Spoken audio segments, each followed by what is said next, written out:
Moi, je pense que c'est un concept qui est xénophobe et raciste, notamment parce qu'il est théorisé par un parti en particulier, par même plusieurs partis donc, qui sont classés à l'extrême droite. Extraire un pays comme la France de son contexte global, au lieu de comprendre que c'est plus complexe que ça. S'il y a des gens pour qui c'est la misère, qui plus est dans un pays comme celui des droits de l'homme et des citoyens, où on est quand même ceux qui sont censés avoir inventé cette devise, on est censé s'en montrer digne, entre guillemets. L'idée, en fait, c'est derrière, c'est juste de nourrir un discours qui voudrait que l'immigration, ça serait plus un coût.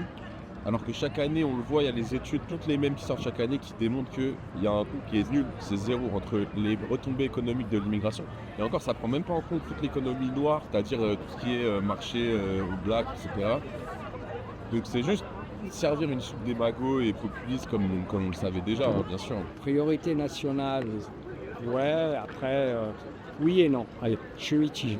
Vous allez en Australie, par exemple, puisque moi j'ai de la famille en Australie, c'est la l'orthographe et l'anglais. Si vous ne parlez pas l'anglais, vous ne l'écrivez pas, vous ne travaillez pas. Donc, est-ce que l'Australie est un pays de facho? Je ne crois pas. Le Canada, c'est exactement la même chose. Alors que je trouve que c'est un projet, une idée complètement fallacieuse de la part de Madame Le Pen et vidée de sens parce qu'en fait ça voudrait rien dire et aider les Français en priorité puisqu'en fait nous sommes tous français. Français de papier comme ils disent, mais bon ça c'est un terme qui a été, récemment médiatisé par l'extrême droite pour différencier certains Français des autres alors qu'il n'y a pas certains Français d'un côté et certains Français de l'autre. Nous sommes tous Français, donc quand elle parle de priorité nationale, je ne sais pas à quel Français elle pense en particulier.